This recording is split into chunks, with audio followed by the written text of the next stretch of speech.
hello, everyone, and welcome to Horror Talk, the special Halloween episode. My name is ShinyMikablu. I am joined by my lovely host, who is on this side. Yes, this side. VineyardTrio, and a special guest, Zero, the ghost dog tonight, apparently. Yeah, we got Zero with us today.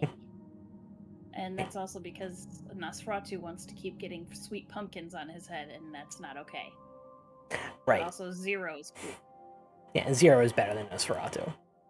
Same, yes. Correct.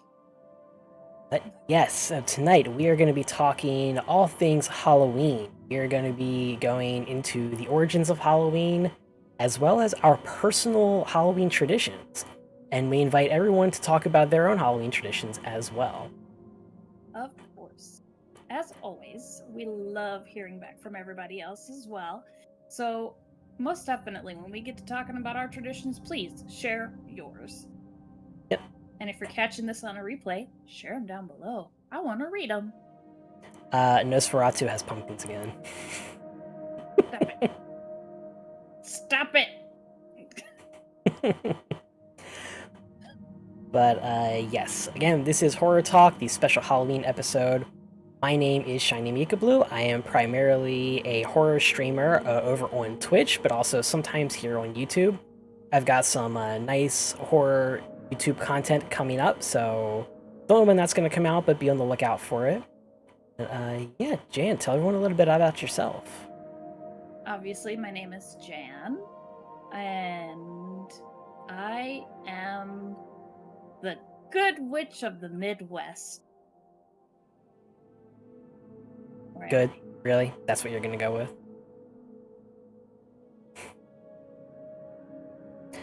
Alright. But yes, I personally love Halloween. It is my favorite holiday. I'm pretty sure it's yours too, as well. Yep. And also, you know, Nightmare Before Christmas. Favorite movie of all time.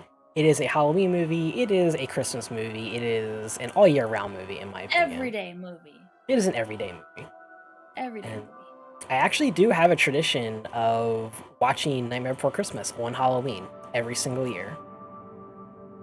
I watch Nightmare Before Christmas and Hocus Pocus every year. Hocus Pocus is a good one. And we actually saw Hocus Pocus 2 not too long ago, didn't we? We sure did. And it wasn't bad. And no, it really wasn't. Opinions about it on the last episode. We absolutely did. Let's see. So, first of all, I would like to give a disclaimer about the content of the show, because we know Halloween is a somewhat controversial holiday for a lot of religious groups. For various reasons. I'm not going to say good reasons, I'm not going to say bad reasons. Because as part of the disclaimer, we do want to say that the information we share tonight is our personal opinions. We are not sharing our religious beliefs. We're not forcing our religious beliefs on anyone. We are not attacking anyone's religious beliefs at all. No ill will towards anyone. The research that we have done on the origins of Halloween, we are presenting as fact based on what we have learned. And then at the end, we're going to be sharing our own personal Halloween traditions, which, again, it's just what we do personally. Yep. But yeah. So, before we get into all of that, we have a little video that we would like you guys to join us in watching. Is it Samhain? Samhain? Samhain? Let's learn the origin. Let's find out. Also, your camera froze as soon as I loaded this up. Hopefully that'll fix itself. What a sweet face! Hopefully that'll fix itself once you go back to the other scene. But yeah, let's go ahead and watch this lovely video. There it goes. Ages ago, when history was short and winters were dark, tribes of Celtic farmers believed there was one day a year where the season of life meets the season of death, when malevolent spirits could rise from their graves and walk amongst the living. It was Celtic Ireland, BC, and that day was called Samhain, the Celtic word for summer's end. On a day when so many spirits lurked, Druid priests tried to foretell whether their villages would survive the winter. Ordinary Celts lit great bonfires and disguised themselves to repel and confuse the spirits.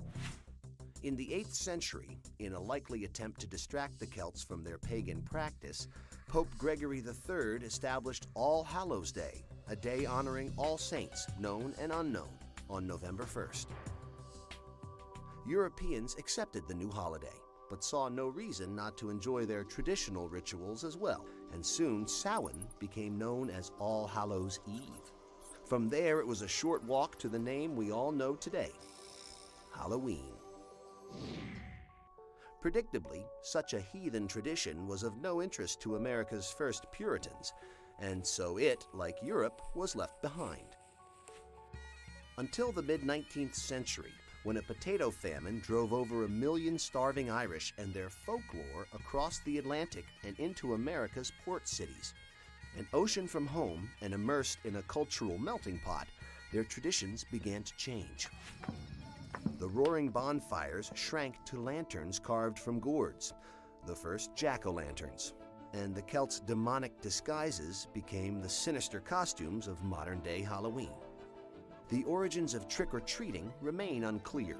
It is believed to have stemmed from a custom known as souling, in which the poor went from home to home and prayed for the souls of each family's dead, in exchange for small cakes to eat. By the early part of the 20th century, Halloween was gaining a foothold as an American institution. Mass-produced Halloween costumes became commonplace, making Halloween one of the most profitable holidays on the calendar, earning retailers billions of dollars. Halloween's appeal transcends age, delighting both children and, yes, even adults alike. It's a day to step into costume, gorge on sweets, throw ghoulish galas, and scare ourselves silly. The truth is frightfully clear. Not even a silver bullet could stop Halloween now.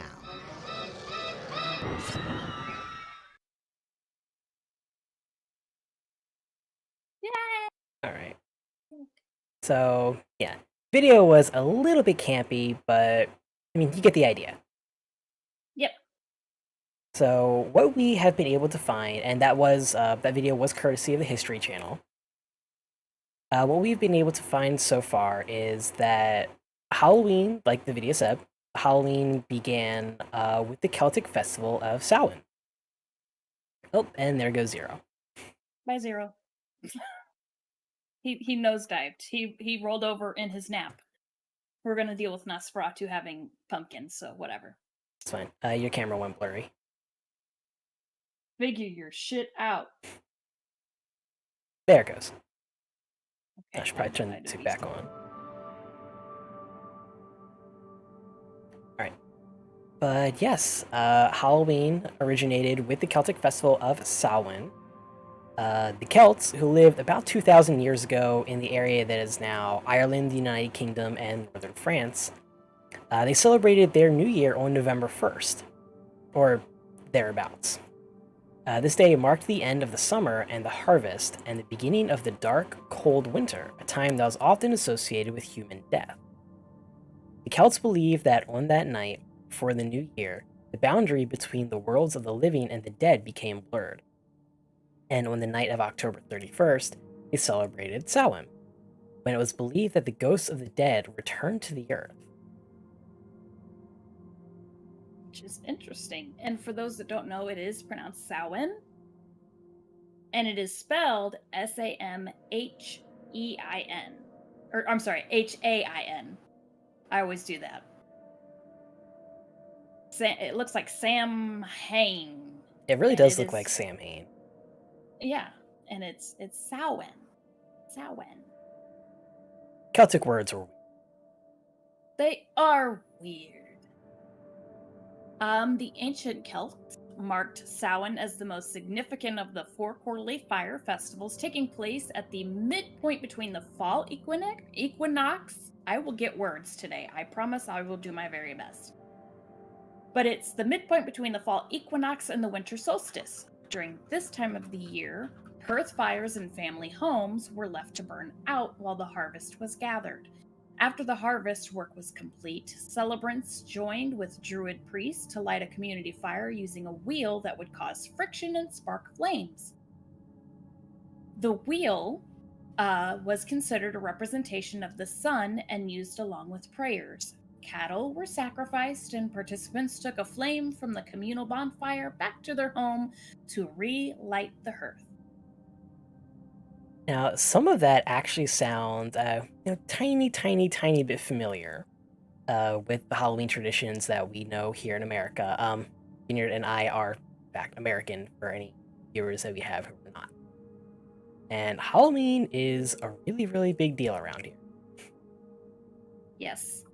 I know a few of our overseas folk, and Rose is one of our good friends in Australia, that in the European end, which is funny because a lot of this came from Europe and migrated over to the US as we watched in the video, but it's starting to become popular over in like Australia and all that stuff over in the European area.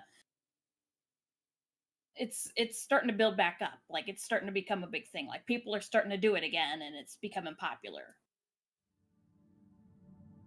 And one of the most popular traditions for Halloween is, of course, the costumes, which can Always the also costume. which can also be traced back to Samhain. Because the Celts believed that the barrier between worlds was breachable during Samhain, they prepared offerings that were left outside villages and fields for fairies or cheese, or shades, however you want to pronounce that. So, possible origins of trick-or-treating. It was expected that the ancestors might cross over during this time as well, and Celts would dress as animals and monsters so that the fairies were not tempted to kidnap them. Because, in ancient folklore, fairies were quite often kidnap humans, especially children. Especially children. Yep. Now, again, with the whole spooky costumes, one of the big things that people know and represent with Halloween is the Headless Horseman. Absolutely. Where did that come from? Well, some specific monsters were associated with the mythology surrounding Samhain, such as the Dalan or Dullahan. I'm not 100% sure. If I butchered that, I apologize. I believe it is Which Dullahan. Dullahan, which were headless men on horses who carried their heads. Riding flame-eyed horses, their appearance was a death omen to anyone who encountered them. Which sounds very, very, very much like the Headless Horseman story of Sleepy Hollow with Ichabod Crane. By the way, the movie Sleepy Hollow with Johnny Depp and Christina Ricci, masterpiece. One of my favorite movies. Bad Nosferatu. It is. Sleepy Hollow, Chef's Kiss, spectacular. It had a lot of really big name actors in it too. Certainly. The late Sir Christopher Lee being one of them. Yep. Ian McDiarmid, who played Palpatine in the Star Wars movies. Yep. Michael Gambon. I believe most famous currently for playing Dumbledore in Harry Potter books 3 through 7, or movies 3 through 7, I believe. I want to say, I can't remember if he came in at 2 or 3, but I know it was near the beginning-ish. Yep. I can't remember exactly. It's been a while. So yeah, lots of big name actors in that movie. In my opinion, also Johnny Depp, Christina Ricci. Yeah, as the two stars of the movie, the two biggest stars of the movie. Yep. Yeah, that movie was woefully underrated in my opinion. Oh, Casper Van Dien as well. That was one of his earlier roles. Oh God. I think personally, I know him from Starship Troopers because he played the main character, Johnny Rico. Also another really good movie, but not Halloween, so we'll just kind of leave it at that. It's good stuff. And yeah. Yep. You want to take the next bit? Yep. So far, we have heard, we've been able to connect the dots a little bit between Samhain and what we know as Halloween here in America in modern times. And the rest of that is largely due to the Christian church. Because as Christianity gained a foothold in the pagan communities in the Celtic region, church leaders attempted to reframe Samhain as a Christian celebration. The first attempt, which was not said in the video, the very first attempt was It made might by, have. I think they mentioned Pope Gregory. They didn't mention Pope Boniface. Oh, yeah. They did say Pope Gregory. So the first attempt was made by Pope Boniface in the 5th century. On May 13th, 609 AD, which is the 5th century, even though it starts with 6.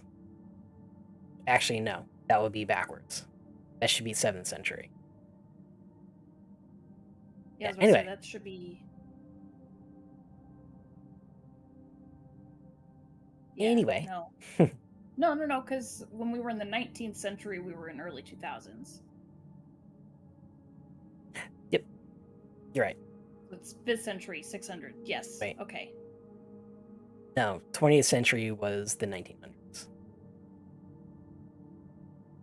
I don't know. Anyway. Just go with it. Run with it. Go. Anyway. Take it and run. On May 13th, 609 AD, Pope Boniface IV dedicated the Pantheon in Rome in honor of all Christian martyrs, and the Catholic Feast of All Martyrs' Day was established in the Western Church. Later, Pope Gregory III expanded the festival to include all saints as well as all martyrs, and moved the observance from May 13th to November 1st, much closer to actual Halloween. And I believe the music, there's a kickback on. Never mind. Ignore me. But by the 9th century, the influence of Christianity had spread far into the Celtic lands, where it gradually blended with and supplanted older Celtic rites. In 1000 AD, the church made November 2nd All Souls' Day, a day to honor the dead. It is widely believed today that the church was attempting to replace the Celtic Festival of the Dead with a related, church-sanctioned holiday. All Souls' Day was celebrated similarly to Samhain, big bonfires, parades, and dressing up in costumes as saints, angels, and devils. Sound familiar? The All Saints' Day celebration was also called All Hallows, and the night before it, the traditional night of Samhain in Celtic religion, began to be called All Hallows' Eve, and eventually shortened to Halloween. Yep.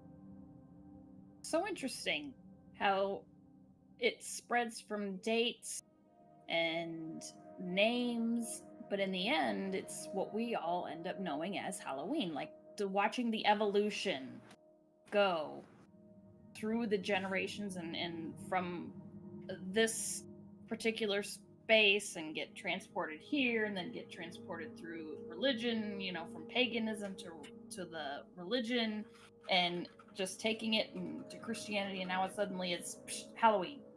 And that's where it kind of makes you go, but how did we get to Halloween? We went to All Souls Day and All Hallows Eve and All Hallows, and how did we actually get to Halloween itself?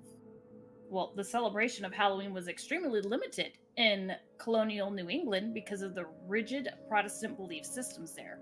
Halloween was much more common in Maryland and the southern colonies. Hi, I'm from Maryland. Hi! By the 19th century, annual autumn festivities were common, but Halloween was not yet celebrated everywhere in the country. In the second half of the 19th century, America was flooded with new immigrants, as we heard in the video. These new immigrants, especially the millions of Irish fleeing the Irish potato famine, helped to popularize the celebration of Halloween nationally.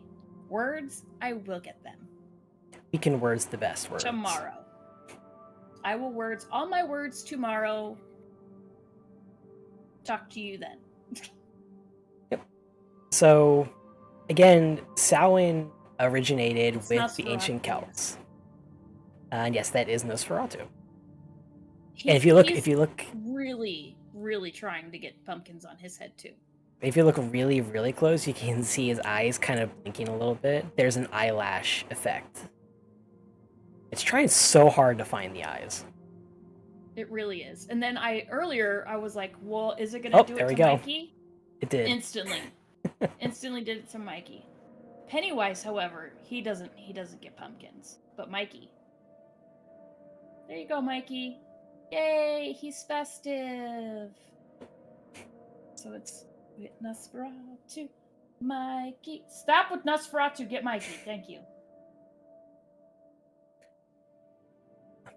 And I'm trying to. Anybody down here? You gonna get anybody down? oh, Oh! got Pinhead. Pinhead. Got Pinhead. We get Instantly derailed. straight. Yeah. We get derailed a lot on the show, but we do have fun. And you know, it is horror Yes. related still. You're zero. But, You're going back on my shoulder. Dang it. Like Jan said, Halloween became much more popular with the massive influx of Irish immigrants, which is interesting because, as we said earlier, Samhain originated with the Celts, and the Celts were largely based in the UK and specifically in Ireland. So it makes sense that having Irish immigrants following old traditions would help popularize a related holiday here in America, which is Halloween. And speaking of, by the 1920s and 30s, Halloween had become a secular but community-driven holiday. Secular meaning non-religious, for anyone who doesn't know what that word means. Yep. With parades and town-wide Halloween parties as the feature. Oh. Excuse me, that one just snuck up on me. Yeah, I saw that. You're like, town-wide Halloween. Nope. Yep. We're not going to talk about parties. Getting choked up.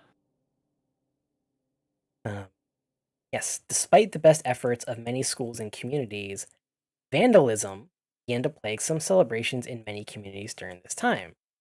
And, you know, Halloween pranks, toilet paper in someone's tree or car or house, throwing eggs at a house or a tree or a car or whatever, smashing all the pumpkins, etc., etc., etc. Seems like a good joke. Forking the yard, still considered vandalism. You can get in trouble for it. Yep. So, you know, be polite. Just be nice. Don't be a dick. And if anything, if you do it to a friend, at least make sure that friend is like not gonna have parents that are gonna be super upset about it. Or if you're an adult and you do it to another adult, make sure they have a sense of humor about it. Okay. Or, you know, nobody, just don't do it. or, you know, as an adult, don't be a criminal. Well, as a kid, don't be a criminal either, because vandalism is a crime. It really is. Which, speaking of vandalism, the house down our street got TP'd. Of course it did. And not only was it TP'd, but there was a tan bra hanging from a tree branch. Really? Yep. Snowy saying do it and don't get caught. Or, you know, just don't do it in the first place. Look, I don't really have much room to talk. I've egged a house. And I admit it. I didn't feel good about it. I did, at the time, it was LOL, YOLO, if kids still say that shit these days. Yeah, I felt really bad afterwards, so. Yeah, also, never ever egg a car, because when the sun rises, the egg will bake into the paint and permanently ruin it. Yep. You will literally have to paint over. Cannot be fixed, except by painting over it. So, don't egg a car, ever. Don't do it. But, yeah, speaking of vandalism, where did I leave off? By the 1950s. Yes, there we go. You. By the 1950s, town leaders had successfully limited vandalism, and Halloween had evolved into a holiday directed mainly at the young. Due to the high numbers of young children during the 50s baby boom, parties moved from town civic centers into classrooms and or homes, where they could be more easily accommodated. Between 1920 and 1950, the centuries-old practice of trick-or-treating was also revived. Trick-or-treating was a The word revived, by the way. revived. Yes. Revived, not introduced. I wanted to point that out, sorry. Oh, all good. Trick-or-treating was a relatively inexpensive way for an entire community to share in the Halloween celebration. In theory, families could also prevent tricks being played on them by providing the neighborhood children with small treats, hence trick-treat. Yep. And thus, a new American tradition was born, and it's continued to grow. Today, Americans spend an estimated $6 billion with a B. With a B. $6 billion annually on Halloween, making it the country's second largest commercial holiday after Christmas. Naturally. Speaking of 'cause Christmas is Christmas, big, expensive gifties. yep, Christmas is the most commercialized holiday in the world. $6 billion. Yes, Chris. Welcome in, by the way. Also, hi. Also, hi. But speaking of Christmas, I just have to say, you know how they start putting out stuff earlier and earlier every year for Christmas in like Target, Walmart, and the grocery stores and stuff? Yes. I saw Christmas stuff in stores this year in August. Yeah. 4 months before Christmas. Halloween stuff wasn't even out yet. And there's already Christmas. Yep. I went to Target. I want to say it was Target, funny enough, and they had one section that was all Christmas and one section that was Halloween in August. I was like, do you even know what holiday we're having? Right. Halloween, I can sort of understand because, 2 months out, you're going to want to get decorations and stuff early. But Christmas in August, come on. At least wait until Halloween is over first. And screw Thanksgiving. We don't talk about Thanksgiving. Zero, no. There we go. He was falling asleep. He's very sleepy. He's sleepy puppy. I was at Target. Dead is tiresome. I was at Target the other day with some friends of mine, and they no longer had a Halloween section. I don't mean sold out of Halloween. I mean it was replaced by Christmas stuff. The Halloween section was gone. We haven't had Halloween yet. Ooh, I had an eyelash on my finger. That was cool. Or on my hand. So Jen, welcome in. How are you doing tonight? Yeah, Halloween stuff was gone a week before Halloween. Christmas stuff was already there. That's taking it far for me. That's taking it way too far. At least wait until Halloween is over with. Because you got people like my husband who waits till the last minute to get Halloween costumes. So, Shadow Rift, welcome in. Thank you for the lurk. Target's dollar section at Christmas of, yeah. Like, they already have Christmas shit out. I saw Snowy say that Spotify has Christmas music on it already. Spotify always has Christmas music. Yeah. The thing that got me was the fact that I was in my car waiting to pick Max up, and I normally keep the radio turned off. It's a 5-minute drive to his school, and then I just sit there and play on my phone. So I'm like, why even bother trying to listen to music when I'm going to be sitting there goofing off on my phone watching videos or whatever. Anyway, but I just so happened to be sitting there, and I was like, well, I haven't, had the radio on in what feels like forever. I'm just going to turn it on for a minute. And as soon as I turned it on and scanned the radio station, it was Christmas music. And I was like, oh, naturally. Can we not? We're not there yet. Naturally. But yeah, like, Christmas is way too commercialized. And I swear, in 10 years, it'll be Christmas all year round in stores and no other holiday. Yeah. And yes, Chris, can we, like, just not? Period.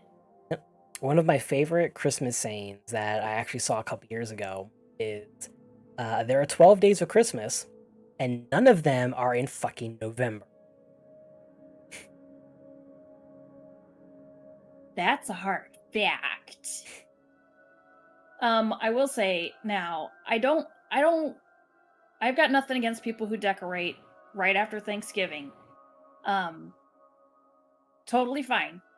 I got no problem with it. My mother-in-law does it, that's fine, because she actually will wait until Thanksgiving to decorate for Christmas. But I was leaving the school with Max to take him to go get McDonald's because it was Friday. It was Friday. This past Friday, the 21st.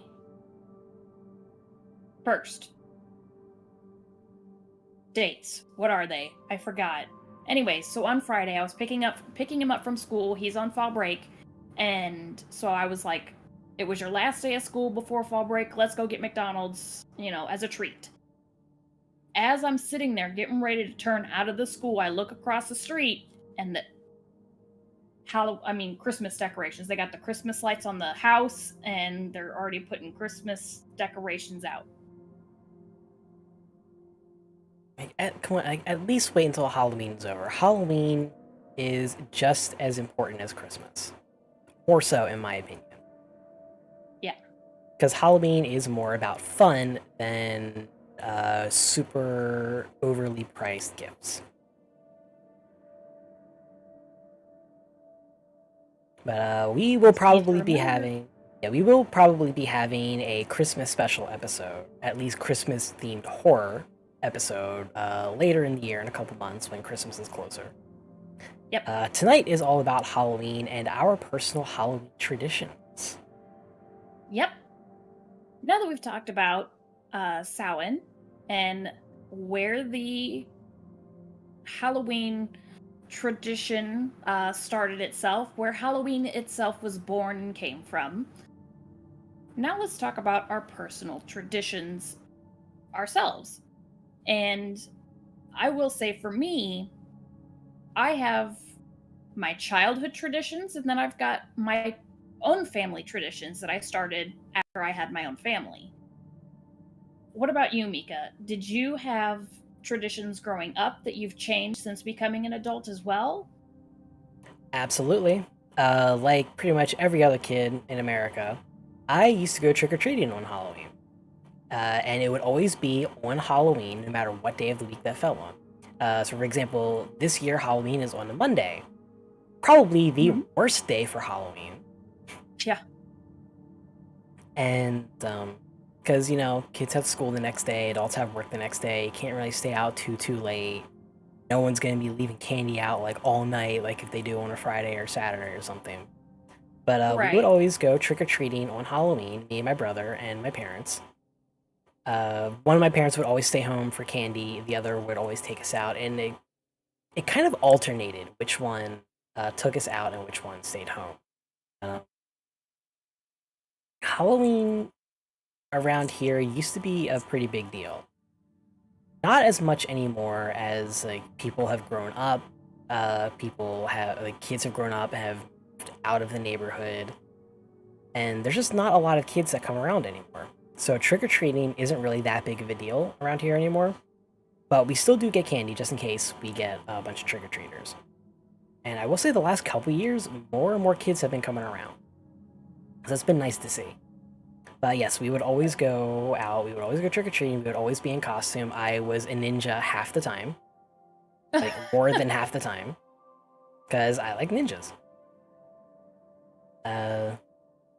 Haven't gone actually trick-or-treating in years. But I have gone to... So that's the tradition that I no longer do that I did as a kid. The tradition that I've had for probably the last 6 or so years that kind of got cut off because of COVID 2 years ago was I would go to my cousin's Halloween party. He lives about 15 minutes away, and like Halloween is a huge deal to him. He loves dressing up in costume. I think the first year he was in his current house was about 6 years ago. He and his wife dressed up as Morticia and Gomez Adams. And it was amazing. Good stuff. It was absolutely amazing. And my cousin's best friend actually looks very much like Conor McGregor, the UFC fighter. So he actually went as Conor McGregor with the gloves. He grew out his beard a little bit. He bulked up like quite a bit for it too. Like he spent like 3 months bulking up, and he spent the entire night, the entire October 31st, middle of fall, starting to get cold, almost winter, the entire night in super skin tight UFC shorts. Nope. Nope. Now, actually, Nope. I think I still have a picture on my phone of that. Let me see if I can find that real quick. While I'm doing that, why don't you tell us about your Halloween traditions? Ooh, Sai says Rift and I are doing Morticia and Gomez next year. Ooh. Ooh, I definitely want to see that. Yep. Oh, here we go. So, I'm not going to say anyone's name because I don't want to dox myself or my friend or my cousin or anyone. So this is just a picture, but this is what my cousin's best friend did for Halloween. I'm sorry, this wasn't the first year. This was 3 years ago, 2019. Oh yeah, took it. Hello, I see a reflection of myself. Yes, you do, and I'm sorry about that. Yeah, taking it full There we go. serious. That's awesome. For me as a kid, typical American tradition, go trick-or-treating. We did the whole go in from house to house. Sorry, I keep hearing a noise from the shower because Spawn is in there taking a shower and I keep hearing a weird noise and I'm like, I think he's literally spraying the shower curtain with the shower head. Yeah, that's always fun to do. Yeah, so anyway. Distraction. But typical door-to-door things, we did that for a while, and then as we got a little older, we started hosting Halloween parties. I don't know if Jen remembers exactly how old we were when we started hosting the Halloween parties or not, but we actually had a tradition where instead of going out and like buying a piñata, we would make the piñata out of paper mache and everything. It was like a family thing, me and Jen and Bam, and we would make our own piñata. And then we would try to have some setups of games happening. This way that was like a traditional Halloween party, you know, you could do activities as well as hang out, and have some snacks and goodies and stuff. Yep, you hear Lily. Started when he was in 3rd grade. Yes, yeah, I was about to say, we did the whole trick-or-treating until we were maybe like 9 and 10 or something like that, and we started doing the Halloween parties. And I remember they got to being pretty fun. Like, because we both played softball at one point, so we had an aluminum baseball bat. So we used that to bust open our paper mache piñata, and we made them strunk. Some strunk ace piñatas, because, whew. Is it 0? Yes, it's 0. I got a little 0. I got it. And that's because Nosferatu likes to get his pumpkins on his head. Yeah. I'd like to read a couple of the messages that we have here in chat. Yeah. like you said, Cypress said that Riften are doing Morticia and Gomez next year, and Cypress, I want to see pictures of that. Yes. Chris is saying that he and his friend were made Grandmaster and Collector costumes for the Halloween party at Disneyland yesterday. And they looked fantastic. I watched his live. Yep, I watched part of it. I didn't catch the first part because I was busy. What was I busy with? Was it my own stream? I think I was busy with my own stream. Yes, your own stream. Mm-hmm. Yep. Because I was bouncing between the two. Yep. And then suddenly Max came in here because he was starting to get nervous because of his dentist appointment this morning. Which I heard did go very well. It did. He was a champ. I'm so proud of him. Like, I could cry. I'm so proud of my little dude. Yep, and just in time for Halloween, so he's gonna ruin all those teeth and ruin the dentist appointment with all that candy. You'd think so, but he's not a big candy eater. Never has been. You should check to make sure your kid's not an alien, because... Yeah, I don't know. But he does like to eat chicken nuggets on the regular, so... Hey, look, Dino Nuggies are the best thing ever. I think he's only half human. You know, if I got like a pack of Dino Nuggies in a trick-or-treat the trick-or-treat bucket instead of candy, I wouldn't even complain about that. I mean, I guess I probably would just because I wouldn't want them to be sitting out warm. But you know what I mean. Right. Did I ever tell you about the house in our last subdivision? So before we moved into this house, the subdivision we lived in beforehand, we went trick-or-treating there once. And that's because when we first moved in, when I was pregnant with Max, it wasn't really a very popular subdivision. The front up against the main highway and stuff was, or the main strip was. But where we were at, it was like in the far back of the subdivision. So it wasn't very busy. And it wasn't until the year that we were getting ready to move out that it got popular enough to do trick-or-treating, and we decided that we would do trick-or-treating in our own subdivision instead of my mother-in-law's that year. And I didn't know this, and I wish I did, but as we're trick-or-treating, a few houses from our house, it was like the street behind ours, we're walking down that street, and we get to one of the houses. We turn up there and we go up there, knock, knock, knock, trick or treat. She comes out with this box, sticks her hand in it, pulls out a handful of fortune cookies, sticks it in his fortune bag. Cookies. And come to find out, it's because she's the owner of one of the local Chinese restaurants. Instead of giving out candy, she was giving out free fortune cookies. That is great. I love that. It was amazing. I was like, that's smart, but also cheap. I mean, no, it's not candy, but fortune cookies are awesome. You get like little presents inside of them. So mad because he doesn't like them. He doesn't like fortune cookies. I'm the only one in my house that'll eat them. And she gave him like 5, and he looked down, looked up at her, and walked away. And he goes, "I don't like these." And I was like, "That's fine, Mommy, eat them. Mine now." I never liked fortune cookies as a kid either. They just had like a weird taste. But then as I grew up, because they're not like super, super, super sweet, but still have like just enough sweetness, like, yeah, I like them. I could probably sit down and down like 10 fortune cookies. Dude, they're the bomb. I like to crush them up in vanilla ice cream too. Oh, that's good too.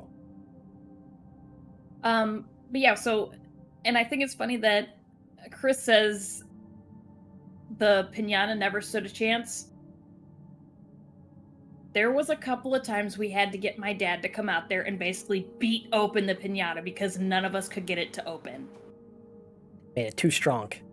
It was too strong. Too much paper mache. So, intense. Let's see here. His pumpkin nose is so cute. It is. Nothing going on this year because you just moved, Snowy. That sucks, but understandable. Absolutely understandable. We're promised lots of pictures. Excellent. Dino nuggies and French fries. I assume that's French fresh. fries. Face No, French fries. Face French fries. Oh, the smiley face French fries. Oh yeah. I forgot about those. You know, the ones that look really creepy if you squish them. Yes. Or if they didn't come out in a full stamped face, and it would be like distorted face or like half a mouth, or yeah, creepy. Like one of the eyes was like big and bulbous, and the other was normal. Yeah. Chris says he always liked people who'd give out quarters. Where were you going that gave out quarters? Never got any money. Never. Who the hell is giving out quarters for Halloween? I don't know. Give out candy or cookies. Oh, nice. And then he says that there used to be a fortune cookie factory near him in LA, and his mom used to buy messed up ones for cheap. Sweet. Nice. Yeah. Yeah, we did like we literally did the first layer on the big blown up balloon, and then we would do 2 to 5 more layers on top of that. And then we would do whatever, like there was one year we did a witch with a big nose. That nose was nothing but straight paper mache. Oh my god, that must have been heavy. Yeah, and then filled with candy. Drunk and heavy. Intense roping had to be done. I never even thought about doing piñatas for Halloween. Yeah. I was about to say, I don't think we even got to hang it because it was... That particular one was so big and so heavy that we could not get it hung up. Oh boy. What other fun Halloween traditions? Because you're moving again, so this is just to get us here. Okay. But yeah, so that, we did that as kids, and then as I became an adult, when I moved out to the St. Louis area, and that's as far as I'm going to say. I'm not going to say exactly where, sorry. Apologies, if you want to try to dox me, you can't. Aw, you sleepy? Also, I just wanna talk about this comment Jen just made in chat. Ebola mice? What the fuck? What is that about? Hey, do you remember the Ebola mice? You know what I'm talking about? The Ebola mice? You remember that? I have no clue. I like how Snowy did the huh?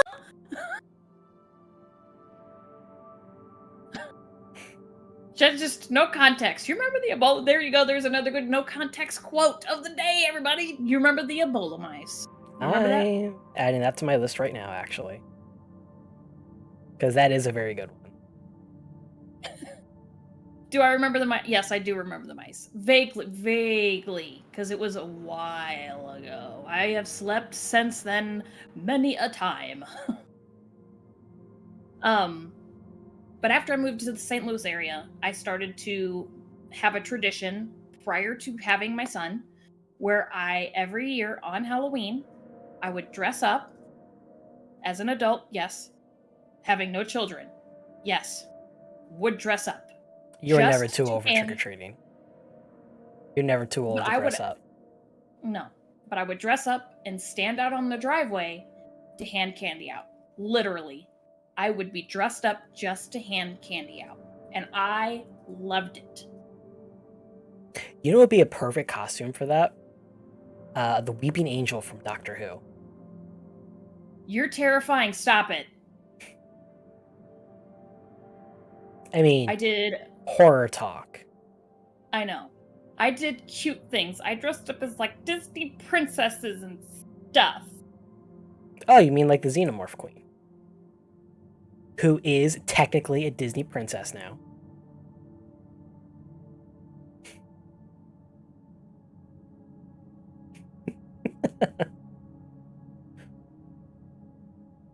Alright, something... Jen is saying we had to smash to find out which ones were raw and which ones were yeah. not. Those that were raw had Ebola. Team that smashed the least amount of raw eggs won. Yep. I also remember where we had the booth where it was like common house food items or whatever, but we said it was like stick your hand in here, you would feel guts, and it was just like spaghetti.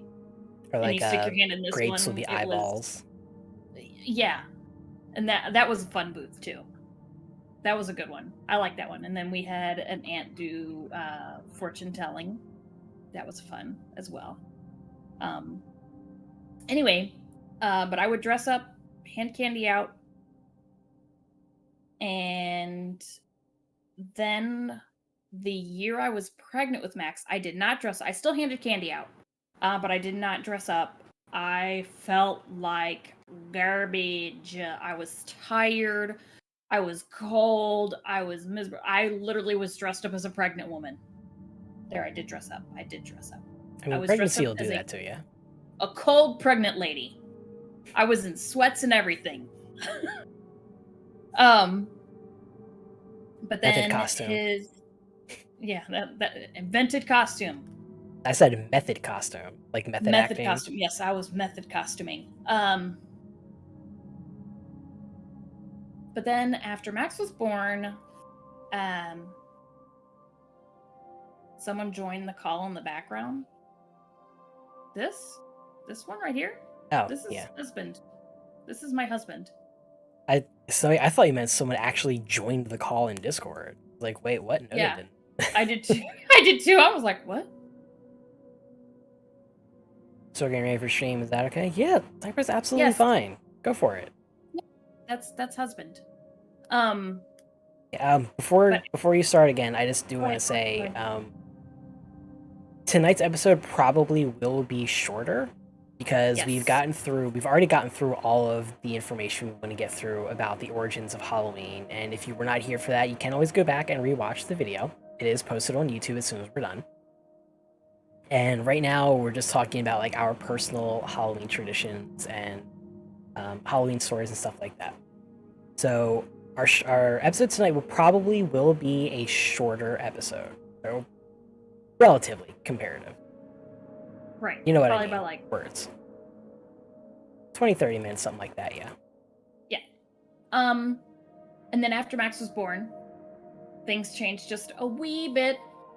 And by a wee bit, I mean instead of me just dressing up, handing candy out, where like I said, the subdivision we were living in, when I had Max, it was not a lot of people came for trick-or-treating, so I would bring my candy bucket to my mother-in-law's like I had for years, basically the same tradition, except for the first year he was born. He was under a year old, and we were dressed up and we handed candy out, the two of us, and I kept him all bundled. And I was Harley Quinn, he was Robin, and my husband was Batman. And that was the start of our newest family tradition, where every Halloween we try to do costumes that are themed together. And we all three dress up and take him trick-or-treating. And I'm hoping that he tries to stick with it. And even if we don't trick-or-treat, that we still get to dress up and hand candy out. And that is if our development that we're in now, because it's all woods and stuff, that they become real popular. I know down the street they actually host a Halloween party-ish thing, and they do a chili cook-off and all that. And we might try to go do that. Ooh, that sounds fun. He gets older. So speaking of Halloween parties, the very first one my cousin had, and I do mean the very first party my cousin had after he moved into his current house, was a very, very eventful night. He and his wife had been living there for, I think, about a month and a half, maybe 2 months at this point. And there was one of the guests there that was the boyfriend of a friend of another one of the guests, which my cousin's wife knew personally. So it was like my cousin's wife, knew someone who then knew someone who brought their boyfriend. And My that best friend's guy, boyfriend's sister's cousin next door neighbor. yeah, exactly. But then, supposedly the guy was apparently, we didn't find this out till like way late, but apparently he was a recovering drug addict. Mm. Not quite fully into the recovery phase yet. He was high on something, got there. And like we didn't realize it until all of the shit happened. He got very drunk, picked a fight with my cousin, picked a fight with my cousin's best friend, the one I showed you the picture of, who, by the way, was a Marine for 7 years. Oh, yeah, no, don't do that. Yeah.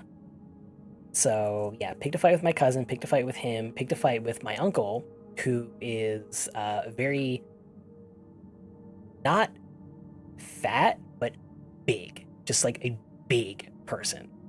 Like, he's like Right. 6.5 feet tall. He's very like thick around the midsection, but it is from years of like hard labor, from hard work. He is not out of shape by any means. This dude picked a fight with the 3 people you do not want to pick a fight with at a party.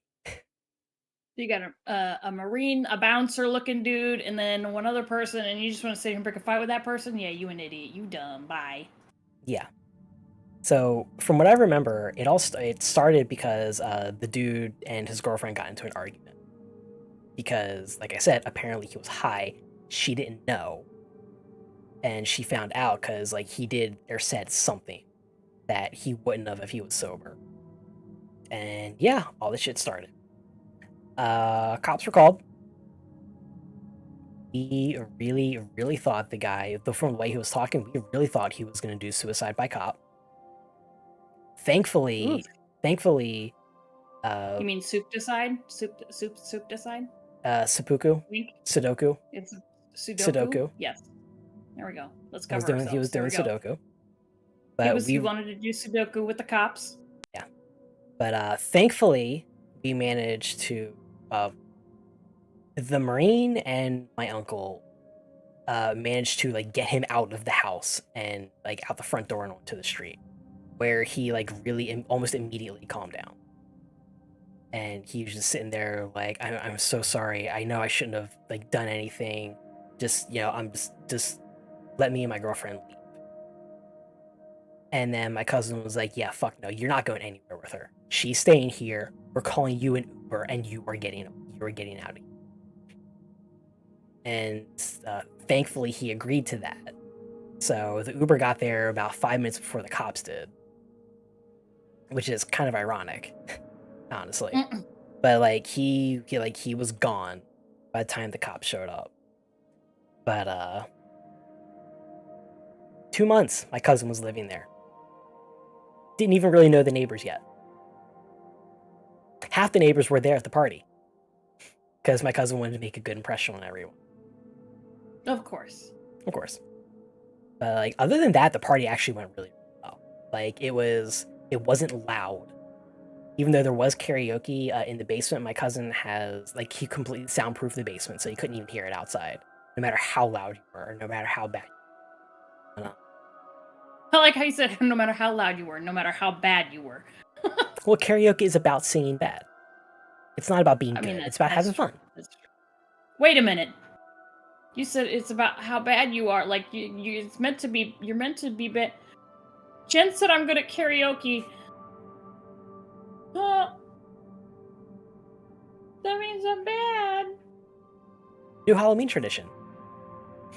I mean, what? Anyway, long story short, my cousin's first party was a Halloween party, and it was interesting. It was a lot of fun before and after that guy was there. But yeah, I actually really hope my cousin has a Halloween party this year. I asked him a couple weeks ago. He said he might, but he's not entirely sure yet because he didn't last year and he didn't the year before because COVID. Right. So we'll see if he has one this year. And if he does, I'm probably going to dress up as a plague doctor like I used to. Oh, Plague Doctor's so good. And I said that you told me the other day that, or you said it on stream or something about how I was good at karaoke. And Mika just said the whole point of karaoke is to be bad. No, I said the point of karaoke is to have fun, regardless of how good you are. You said bad. I did not, shut up. And Snowy, okay, fine. I actually have a picture of my Plague Doctor mask. Where is And it? Snowy, I know you asked about when is Michael, Freddy, and Jason happening? Nosferatu, stop. Here was my cousin and his friend. This was their costume when. I think this was actually the second year, not the first year. The first year, there, my cousin and his wife were Morticia and Gomez, but this was him and his friend on the second year. I think my cousin is the one in the hat, and he was. Is that Garth or Wayne? I can never remember from Wayne's World. Wayne, I think. I think Wayne had the Wayne's World hat. Garth had the blonde hair. Okay, so he was Wayne, and then his friend was an '80s glam rocker. Nice. Where is my Plague Doctor mask? We have not predetermined Michael, Freddy, Jason. But the first year we were, so before he was 1, we were Batman, Robin, Harley. Oh, that is so good. I still have that entire costume. The only thing is, I can't wear my glasses with the mask on because, like, the glass for the eye holes sit right here where the corners of my glasses are. So I can't wear my glasses, and I can't see shit without my glasses. I can see about 2 inches in front of my face. So I can't really wear that full time as, like, a costume. But when I take that off and I have, like, my hair slicked back and stuff, I look like Jack the Ripper. So it's either Plague Doctor with the mask or Jack the Ripper without the mask. It's a win-win. Yep.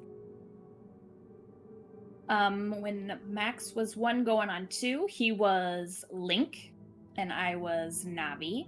Unfortunately, my husband couldn't really be a part of that because his work had changed a bunch of rules, and it was like in the middle of the week. So he ended up having to get out of work really, really late that year. Like, he made it for the trick-or-treating aspect, but that was like, he was cutting it close. Like, he literally got there just in time for us to start going outside.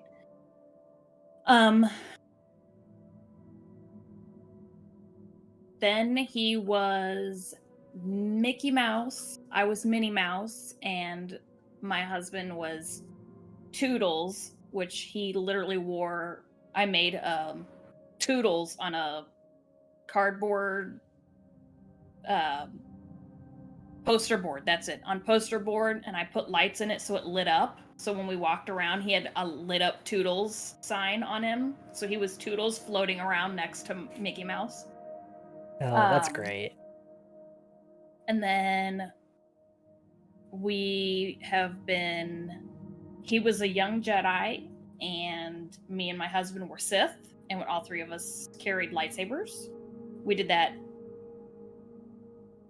We did this. Us were Sith 1 year, and then the other year he was Sith, Max was a Jedi, and I was Rey. And we still all 3 had lightsabers.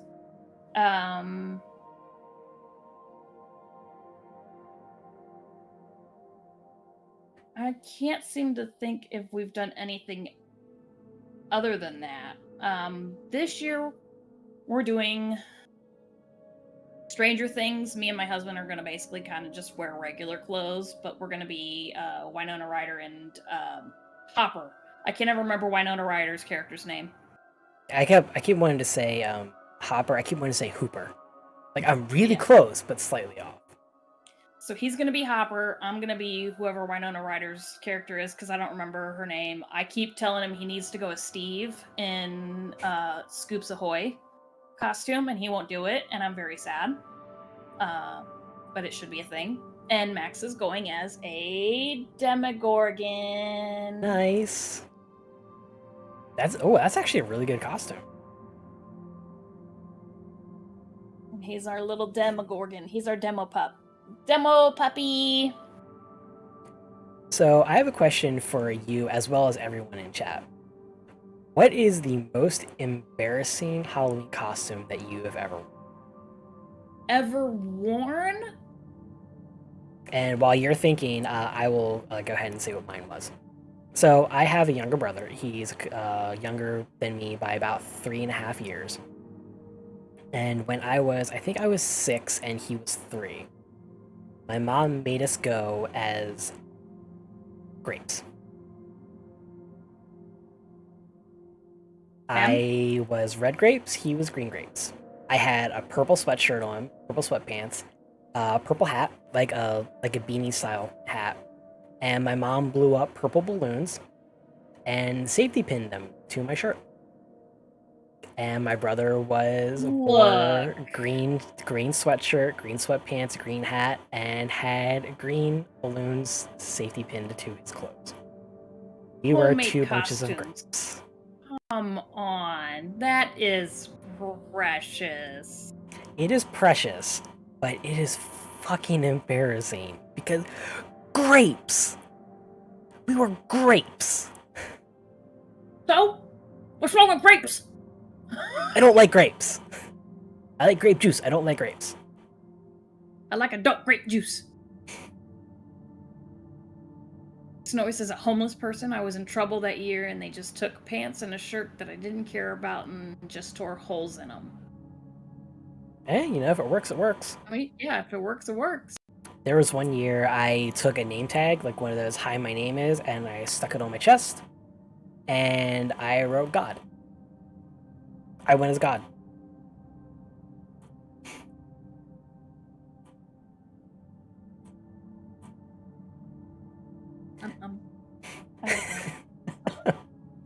So, and when I was in high school, this was my favorite costume my friend wore when I was in high school.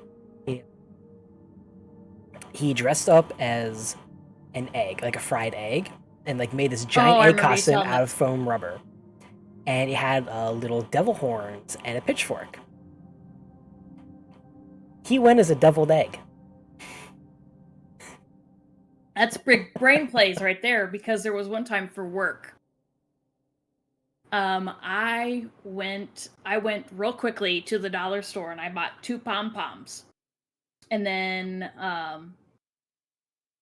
I bought a white t-shirt. Like, I came up with this like really fast, didn't have a really good costume to wear to work because I used to clean houses. Those that don't know, I used to clean houses for like my job. That was my thing, and of course, when you're allowed to wear a costume to work, that has to be work appropriate, but also that you can clean in, which may get a little dirty, may get wet, may get hot and sweaty in.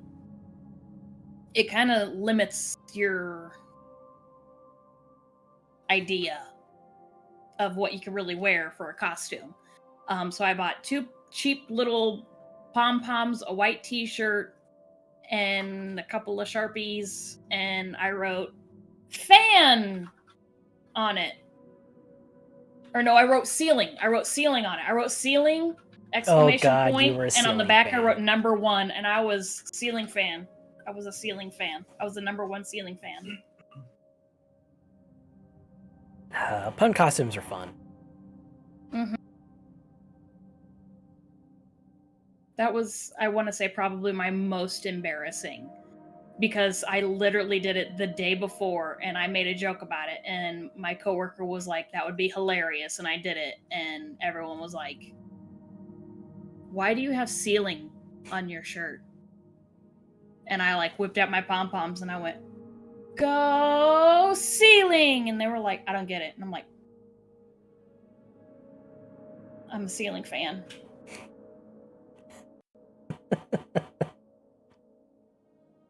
Oh boy. See, Snowy saying, like, we dust them every day, multiple times a day. How do you not get it? Ceiling fan! Ceiling fan! Oh, Lord. Snowy's saying that another costume for them, they were in trouble that year too. They had to go as a Pizza Hut employee. Snowy, is there a story behind that? Because I'm Should we know very things? curious. Also, I got something in my eye. My eye like really itches all of a sudden.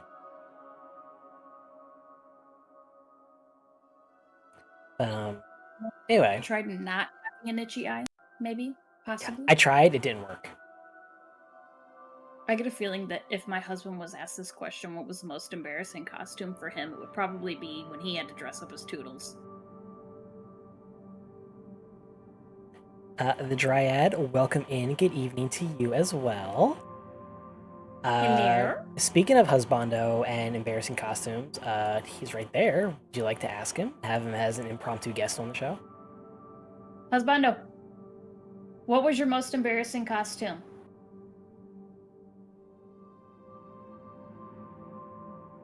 I don't think he can hear you. He said he does not feel embarrassed by any of them. Not even when you had to dress up as Toodles? Why would that be embarrassing? Because you literally walked around with a strapped on poster board that lit up.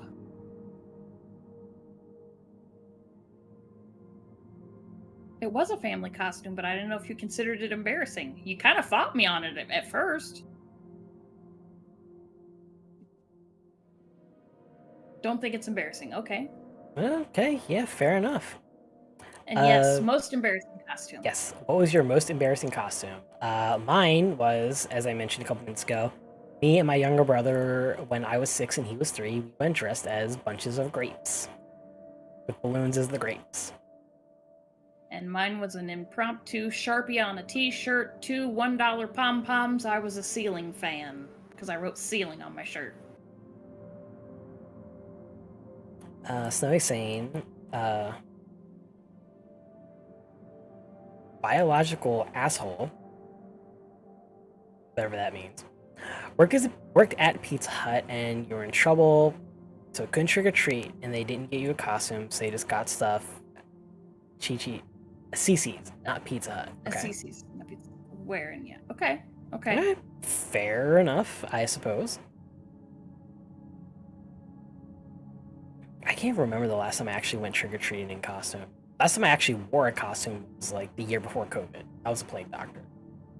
Oh, so for those that don't know me, again, I am short. I am a short person.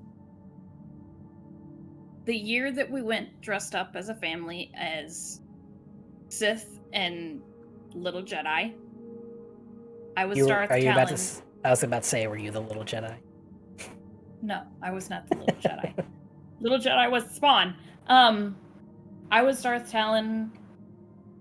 He was. Which Darth were you? Bane. Darth Bane. He was Darth Bane. I was Talon. Max was just another little Jedi. He's young Random Padawan. Jedi. Random Jedi, random Padawan, or whatever. Anyway. Don't take him to the temple. Yeah. And as we're going from house to house, and this was in my mother-in-law's subdivision at the time, and she's starting to get into the family tradition of dressing up as family-oriented costumes.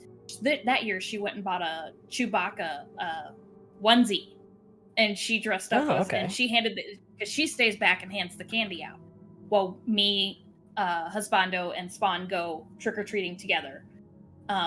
So she was Chewbacca. And we're going from house to house to house, and we go walking up to one, and I was like, Max was starting to get tired, and I'm holding his hand, and he goes up, and I'm standing right behind him, thinking I'm being a good parent, because it was the way it was like a slope up, and then a step, and then another step, and that was their front porch, so it was steep, and I didn't want him to like be so tired and fall backwards or whatever. I was trying to be a good mom. And I had a bag because he's got a little plastic pumpkin and it fills up pretty quick. So I or husbando will carry a regular bag, and we just keep dumping his into the bigger bag so he can have his little pumpkin, you know, because it lights up. And he's like, trick or treat. Well, candy in yours. I guess the lady saw the bag in my hand, and she looked and she goes, aren't you precious? Are you his older sister? Here. Wow. I was like, trick or treat, Waco. I was like, I'm That gonna must have start felt doing good. that. So I legit started trick or treating behind Max. You know, if it So works, we it had works. lots of candy. We had lots of candy that year, and we hadn't made it to the house that hands out full-size candy bars yet either. So I was like, trick or treat.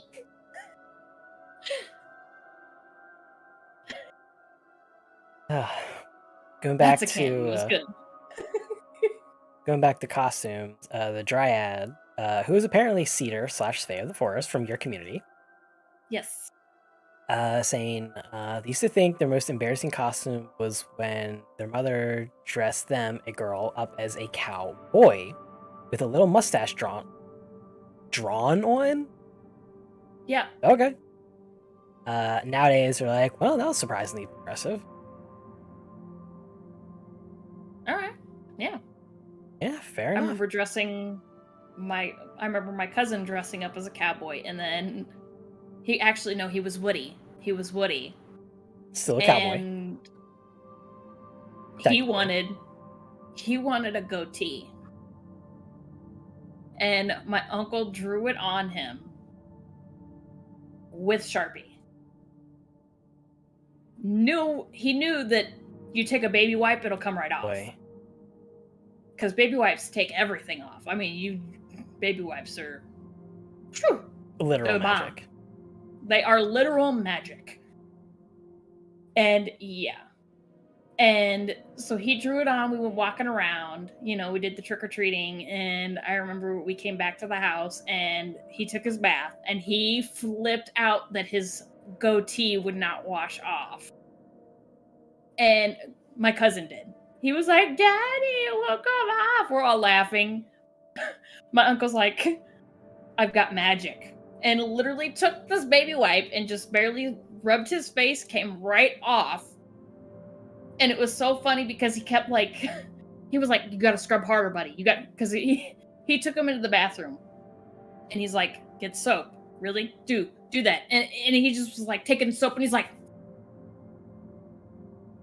and starts crying like, Daddy, it won't come off. And then my uncle takes this baby wipe and just goes, whoop, and it just disappears. And he was like, he had to have been all of like 3 or 4 or whatever. I don't remember how old he was. He was still really, really little, and it was hilarious.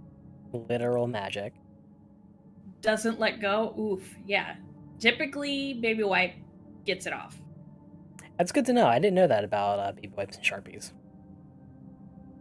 Baby Also, wipes are magic. Speaking of Sharpies, fun fact, if you accidentally use a Sharpie on like a dry erase board and you don't know how to get it off because, you know, rubbing alcohol doesn't work.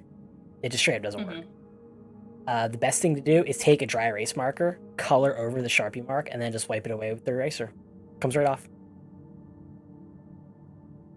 I tried the trick where if you get Sharpie on a carpet, use hairspray and then carpet cleaner to get it all up because it's the hairspray, you know, whatever, and it just made a bigger mess.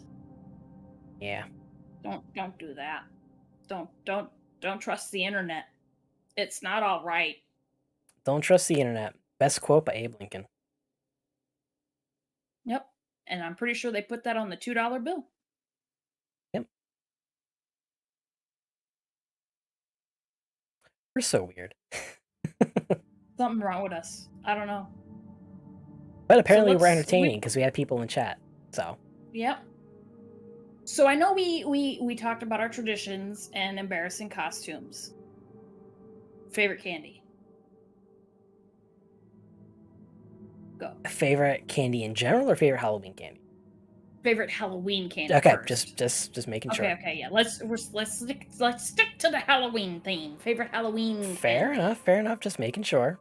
My favorite Halloween candy was probably the individual Reese cups, like the full size Reese cups, the ones that are like this big. Mm-hmm. I love those. Like Reese cups, one of my favorite candies in general. So I loved getting those. Those would always be gone that night. What about you? The danger candies. The danger candy. I feel like everybody was like, look out for Reese's cups. They're hiding razor blades in them. Or Snickers were always had razor blades hidden in them. Always. My favorite candy that I used to get trick-or-treating was probably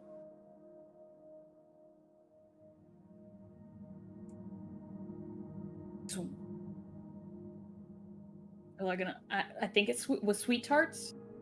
They're not Smarties. They were the chewy kind, different colors, like in a disc shape. Right.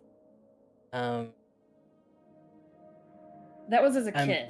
I'm pretty sure Sweet Tarts had a candy like that. Was it either Sweet Tarts or Spree? One of those. Spree. It was Spree. It was Spree. Thank you. Okay. So my favorite candy growing up was Spree. As an adult, when I see a Twix, mine. Twix is good. I think my favorite candy now as an adult is Twix is a classic go-to choice. Milky Ways, like the little mini Milky Ways, if we're keeping with the Halloween theme, or 100 grand. I love me 100 grand. It's good stuff. Cedar says this makes me sad all of a sudden. My faves are all milk chocolate thingies, and I just found out I have a dairy allergy. Oh Oof. no! I know the feels. I'm lactose intolerant, and I should not be eating candy, especially chocolate candies. But I'm gonna do it anyway because it's Halloween. So, I actually have a question about that. What about dark chocolate? Can you eat dark chocolate? I don't like dark chocolate. It's too bitter. Too bitter for me. Too bitter. Fair enough. Fair enough. She says those are Sweet Tarts, and she has memories. Sweet Tarts are good. Spree was good. I like Sweet Tarts better than Spree, personally. Peanut M&M. Cedar, I literally just ate my bag's candy of peanut butter. I almost said of Cedar M&Ms.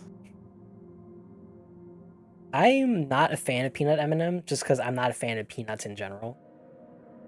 But if they like the peanut butter M&Ms, I love those. If they made almond M&Ms, I could devour an entire 5-pound tub.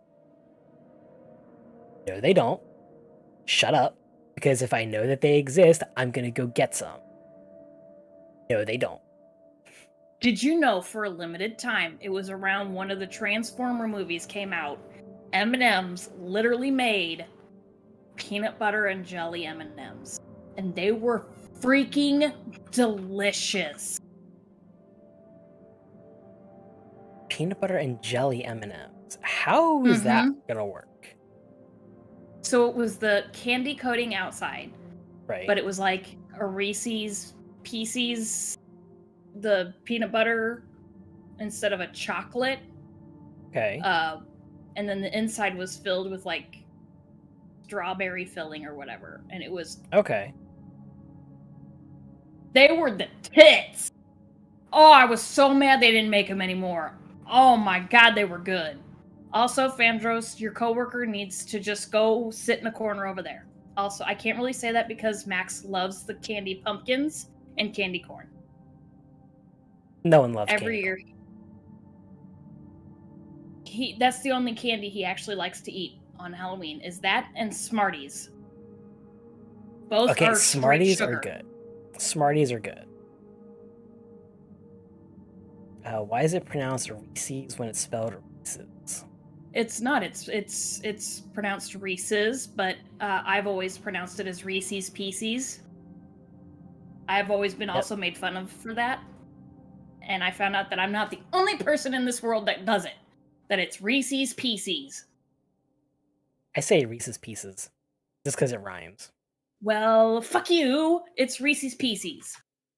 Okay, jeez. Okay. Friends bought a You thought you were case crazy? No. of full-size sweet tarts just to give out Halloween one year. They had one trick-or-treater. Oh, For several just ate weeks, we sweet all... tarts at a weekly D&D game until our tongues bled. Oh, jeez. Also, yeah, fun fact, you know sour candies that have, like, sour coating on them? Mm-hmm. That is literal acid. It's citric acid. That's what gives sour. It's sour. Right. Right. And if you eat enough of it, it will start to eat away at your tongue, and you will actually bleed from your tongue and from like the inside of your cheeks. Yep. Yeah, Markiplier did a video years ago where him and I think like 4 of his friends. No, 3 of his friends. It was him and 3 of his friends, so 4 in total. They did like a sour challenge where they were doing like different sour candies because they all love sour. And except none of the sour candies were really that sour until they got to the warheads, which is another one I loved getting as Halloween candy. Dude, sour warheads. Warheads were good. So they were doing a challenge where they had to basically take shots of warheads, and it would be like an additional warhead for each level. So level 1 would be 1 warhead, level 2 would be 2 warheads, level 3 would be 3 warheads. They also had muscle stimulants, like the electric muscle stimulators on their arms. Why though? And every level, it would go up another level. But Fandra's funny you should mention that, because Markiplier actually did that on a different video. He actually took Sour Patch Kids, licked all of the sour stuff off, dipped it in pure powdered citric acid, and ate them. His mouth was literally bleeding halfway through the video, and he kept going because he loves sour that much. Nope. Anyway, long story short, yeah, sour powder will literally make you bleed from your mouth. So don't eat too much of it. And also your butthole if you put it on your butthole. So don't put it on your butthole. I have never done that and never will do that. Not shaming anyone who did. Same. Because, you know, we accept all kinds of people here. But yeah, also what Snowy is saying. What the fuck, Jan? I don't know. I don't know. And no, seriously, I have not ever tried to put citric acid on my butthole. I just assume that it would not be a good experience. So if you've done that, I'm sorry. I didn't mean to call you out like that. Popcorn, random topic change because Snowy mentioned popcorn in chat. Popcorn balls were another really good one I used to like getting. I used to hate those. I used to throw them in the trash. Really? Yes. Well, I guess it might be different for me because we would always get homemade ones. They were like caramel popcorn, like homemade, like they basically were like popcorn and Rice Krispie treats, except just popcorn instead of Rice Krispies. And Yeah, like marshmallow and like I caramel. didn't like Rice Krispie treats either. You're weird. Yeah, we've established this.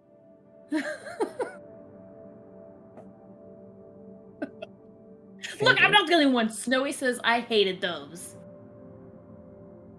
Okay, well, I had really good ones. They were homemade by neighbors we trusted, so. Well, we didn't trust neighbors because we lived out in Tennessee in the middle of nowhere. So, yeah, kind of hard to trust people when you don't know people because you're going, you know, yeah. Anyway, and Fair. before that, we were trick or treating in Indianapolis. You really think we're gonna trust randos in Indianapolis City? Okay, no. Okay, fair. Okay, yeah, got it. We're all weird, yes. Yeah. Fandra is saying Rice Krispie treats that are made with peanut butter and butterscotch chips are amazing. My grandmother used to do that every year for Christmas. My mom still does that every year for Christmas. It is my favorite Christmas treat. Butterscotch Rice Krispie treats. With just a hint of peanut butter flavor. And the peanut butter is basically just like the binder to hold it all together. Theater. The fuck is nickel nips? I think nickel nips were those little wax bottles that had the juice in them, where you like bit off the top and like drank the juice. You would get like 4 of them in a pack or something. I think those were nips. Were the wax bottles filled with the syrupy shit. Yep. Okay, because I didn't know that they had a name. I didn't I just either. called them the little waxy soda bottles, and I remember once getting dared to try to chew or / eat the wax bottle. I didn't know they had a name either until about 4 years ago. I randomly saw them at the comic book store I used to go to in my state's capital. Because they would always have like these really old, weird candies that apparently have not been in production for like 20 years, but they still had them somehow. And they had a box of those. I was like, I'm getting these. These were one of my favorite things as a kid. Excuse me. Wow, that one really snuck up on me. It really did. Jeez. That one hurt too. Yeah. Yeah, I saw that. Your face turned a little pink. Woo. Yeah, I think I'm good. Well, I mean, I've got the orange light in the background. Hey, Nosferatu is winking his eyes at you. He's got pumpkins again. Stop it, Nosferatu, you little shit. But, get out of here. Yeah, I was at the the comic store. I say game store because it's like a comic store and a game store attached, but separate because they're in a shopping center. Like the comic store's here on the corner, the game store. There's another store in between, and then a game store. Same company, but like they couldn't get the inner space. So, anyway. So at one of them, I don't even remember which one now. I think the comic store because they had all the candy. But anyway, they had the nickel nips, and I was like, those were my favorite things as a kid. I'm getting all of these. I ended up only getting like 2 because I didn't want to buy all of them, but no. I wasn't a dick like that. But did you see that? Did you see the smoke that was behind me? It was so misty, so spooky. Oh. Anyway, I remember at one point getting dared to, instead, because you had to bite the top off, spit it out, and then you squeezed it or whatever to get the syrupy shit or whatever, and you're not supposed to eat the bottle. It was wax. Yeah, it was wax. You don't eat wax. Right. Yeah, I got dared to try to eat it. And I remember I chewed it into one big wax ball in my mouth, and I was like, I can't. It's not getting any smaller. And anyway, I was a kid. I was dumb. Leave me alone. Kids. Also, Necco wafers. I thought wax. they were the tits when I was younger. Yeah, kids don't eat wax.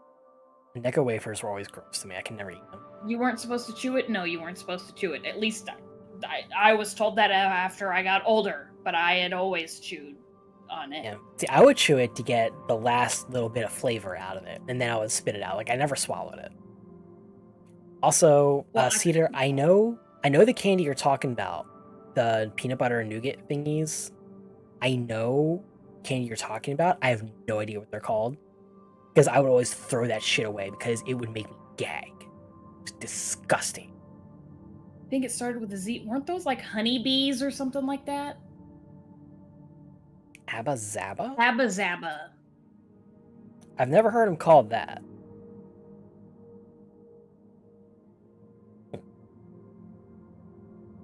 It's funny that we're over here like, I know what that is. I can picture it in my head. Right. Because it's the peanut butter nougat taffy. My grandmother used to keep a bunch in her house. And the smell of them was not the same as they tasted. Right. It was completely different. They smelled like super good honey, nougaty, like you... Right? You would smell it and you're like, oh, this smells so good. And you would take a bite and it tasted to me like cardboard. Like rotten peanut butter is what it tasted to like. Me, it tasted like cardboard smells when it sits there. Like, that's what my brain always said, was this tastes like cardboard smells. That's one of the worst smells, too. Yeah. I used to hate them. Nosferatu, stop. Get out of here. You did it again. I know. Um, So, going on that, did you ever... Stop it, you motherfucker. Did you ever have... Oh, look, I'm gonna have... He's right there on my sleep pattern. A candy that smelled good, but tasted bad, or like you related it to an object or a thing. Like how I said that one reminded me, like when I would try to chew it, my brain said this is what cardboard would taste like. Did you have anything that you would be eating or trying or smell and go, this is what this would be like? Did you ever have that experience? honestly, besides those, not really. Jelly Belly jelly beans. What about Depends on the flavor. Jelly Belly makes some good flavors. Jelly Belly also makes some bad flavors. They do. That they do. That is hard fact. I think my favorite flavors for jelly beans, like for Jelly Belly, is juicy pear, which are they actually taste like pear, and raspberry, because I love raspberry.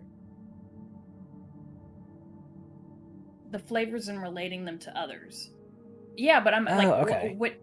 which one though? There's like so many types of Jelly Bellies.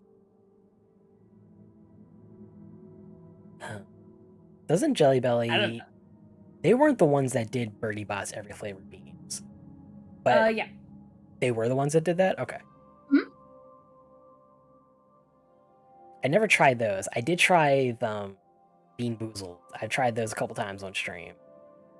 Although the last time I did was It's the during my same thing. subathon. Yeah, last time I did was during my subathon, and I like legitimately almost gagged because the smell. I opened the bag was. Ugh. They're okay. I mean, the spoiled milk one, that one will make me throw up. That has a lot to do with the fact that I am lactose intolerant and I can't handle regular milk to begin with, and it leaves that flavor of spoiled milk in my mouth if I try to take a sip of regular milk. Like that, I get That's that fair. flavor anyway. That's fair. And I get sick from having dairy, especially straight milk. And so whenever I would try to get the sour milk Bean Boozle, and I would try to, as soon as I would take one bite into it, it would almost make me throw up immediately because it brings up memories of vomiting milk. So it's like, I can't. I physically cannot. Speaking of vomiting, not actually vomiting, but I think it was the second time I did a Bean Boozle on stream. No, it was the first time. I actually got the bar flavored one, and it was not as bad as I thought it would be. Like it tasted bad. It tasted like a little bit sour, but it tasted okay. To me, it reminds me of like after you get indigestion or something, you get a little bit of that acidic, phlegmy, like, and that's really kind of it. Like that's the only thing that came to my mind was that's a very acidic burp. Yeah. That's not vomit. That's acidic burp flavored. Yeah. Like not even bile. Like it wasn't as bad as bile. Yeah, not so And much bile. And then the second one I had on stream, it was the options were liver and onions or cappuccino. Palmer's chocolate. Sorry, I was reading Cedar's comment, and I had to relate so hard with that. I've never had Palmer's chocolates. If you want to be disappointed by chocolate, have Palmer's chocolate.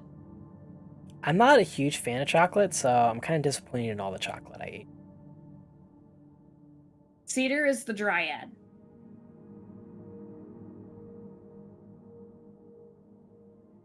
Same chocolate. Oh, the chocolate coins. Those are so bad. Yep, but they smell good. That's the problem. It smells good. They smell like chocolate. They smell like really good milk chocolate. And you take one bite and you're like, oh, I'm gonna enjoy this. Is not good.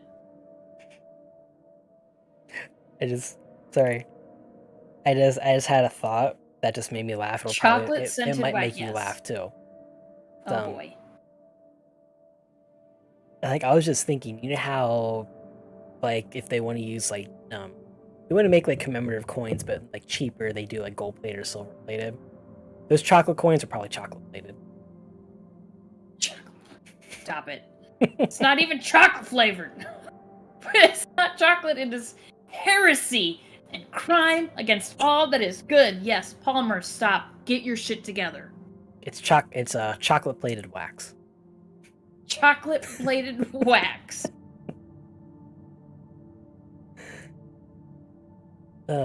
We have fun here. Yeah. A little bit of fun. Little bit.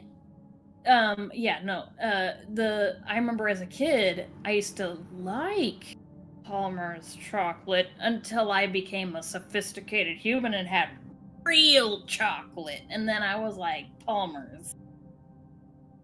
You had real chocolate like Hershey's. Yes.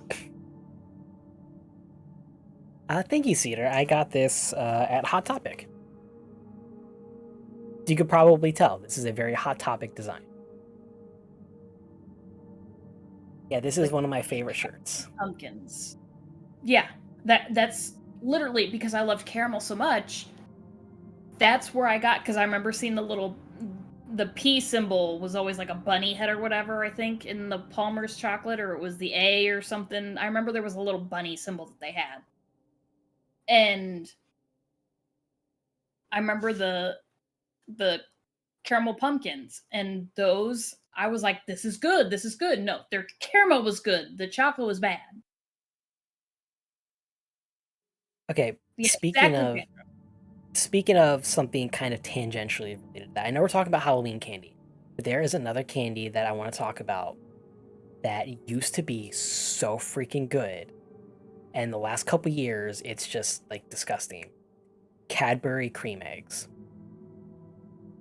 I would love getting those around Easter when I was a kid, because they were so, so good. But the last time I tried one about 5 years ago, it tasted disgusting. Like, it literally tasted like those, like the barf, Bean Boozled. It tasted like one of those. Ooh. It was not good. No, Fandros, educate. Educate. And Cedar, yes, I used to do that too. I'm pretty sure most kids did that. I did not do that. Hershey bought them. That makes sense. Like, the chocolate still tastes the same. That's depressing, because Cadbury was good stuff. Yeah, the chocolate still tastes the same to me, but the cream inside tastes different. The caramel eggs are okay? They may not let them have the recipe. Could be. They may have bopped them out, but not have the recipe. They Willy Wonka their ass. The caramel eggs are okay. Yeah, those are actually pretty good. They use like decent caramel. Those. You can only get the true flavor chocolate outside the US. That makes sense. Yep. Also, a fun fact about Hershey, just because it was mentioned. You know, Hershey chocolate and Hershey ice cream are two different companies. They are not the same company. Hershey's chocolate is a thing? Hershey's chocolate, yeah. It's a thing. Oh, I got ice cream on the brain, and I'm like, Hershey's chocolate? And my brain was going, Hershey's ice cream is different than regular Hershey's? What? Wow. See? Hershey ice cream. See, that's what I heard. I heard Hershey ice cream. Hershey ice cream. Okay, I said Hershey ice cream. There is a brand of ice cream called Hershey's. There's a brand of chocolate called Hershey's. They are not the same company. What the fuck are you talking about? Ice cream. There is a brand of ice cream called Hershey's ice cream. Where? I've never heard it. Okay, you know what? I gotta look this up now. See? Snowy. Thank you. It must be that part of the world. I've forgot where you're at. The East Coast. northeastern. Yeah, you're on the whatever coast. Fuck you. You're whatever. Fuck it. I'm tired. You're over there. Living in Hershey land. It is Hershey's ice cream. It is an actual thing. They are not the same brand as Hershey chocolate.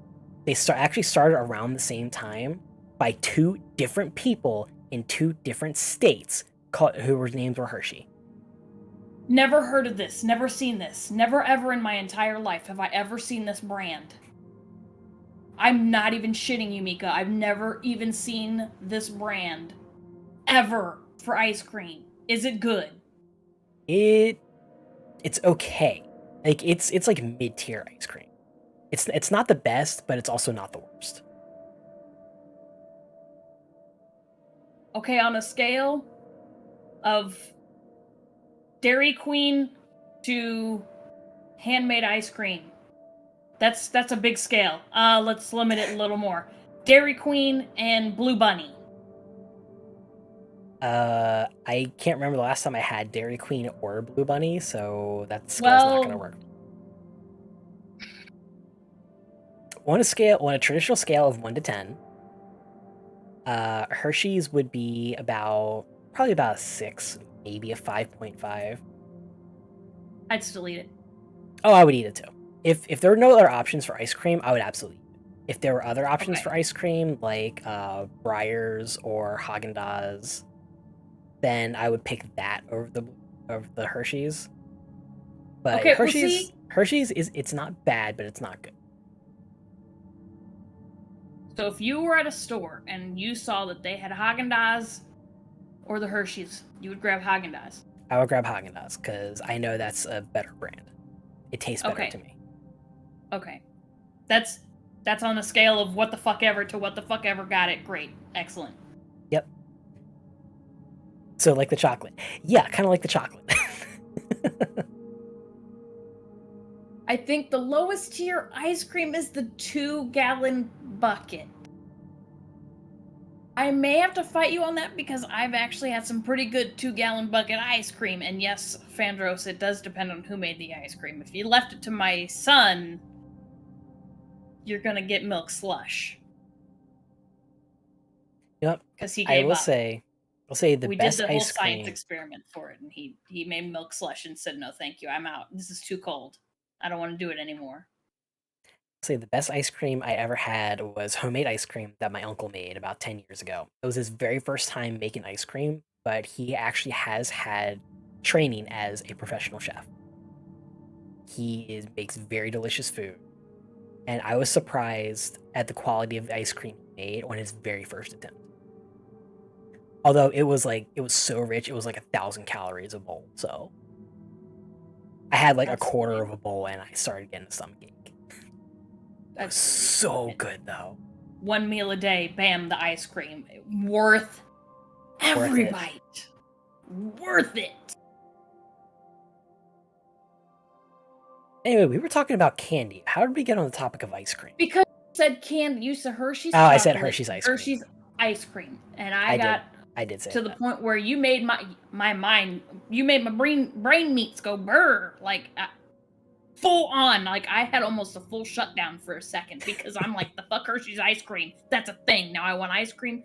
Honey, I want ice cream. Can we get ice cream? He's ignoring me. He's playing zombies. Yeah, he's playing Zomboid. Okay. Yeah, back to the actual Halloween candy portion of the show because we have like 10 minutes left. What is the most common Halloween candy you ever got? Most common. Plain M&Ms. I think mine would have to be candy corns. Just like loose handfuls of candy corn. Really? Disgusting! Yep. Oh, that's disgusting. And Snowy, where are you getting your candy from? Who are you going trick-or-treating around? Because, oh my god, Milky Way or Twix, I'm coming. I want Twix. I want the Milky Way, so that works out for both of us. So look at that. Snickers? Vandro's calling you that those people are monsters. Just handfuls of kill. No. I'm The sorry. monsters are the people who would hand out fruit. Actually, no. The monsters are the people who would hand out little packets of raisins. Those are the monsters. I enjoy Raisins those. are not nature's candy. They are. They're not. I will fight you. I will fight you. I will legitimately is- fight you over this. They That are is not nature's candy. candy. They're not Yes, nature's it candy. is! No. Then what is nature's candy to you? Nature doesn't make candy. Candy is artificial. The closest It's thing. nature's version of candy because it's naturally sweet, Mika. It is nature's candy. Candy from nature. Nature doesn't dry fruit in a factory. The closest thing that nature has to actual candy. They did it in the is sun honey. originally.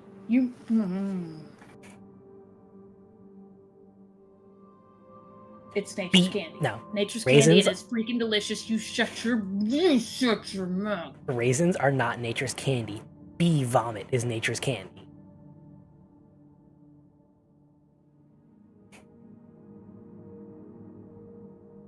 And that's the show, everyone. Thank you for coming. Okay, bye. Okay, Cedar actually has a good point. The monsters are the ones who handed out mini toothbrushes and toothpastes.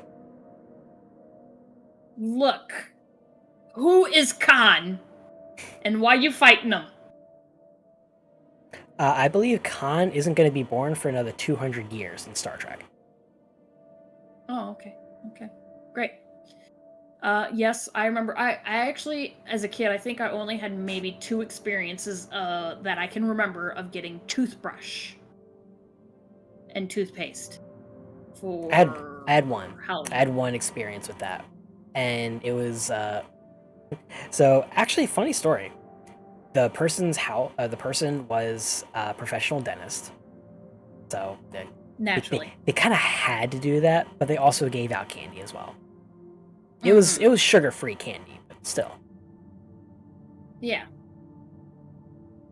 See, It was a you know what? damn typo, okay? Cedar's agreeing with me. Raisins are chicken food.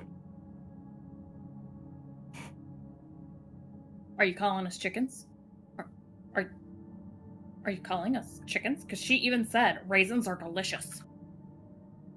What if I am calling you chickens? Bagok. Bagok, bitch. I like raisins.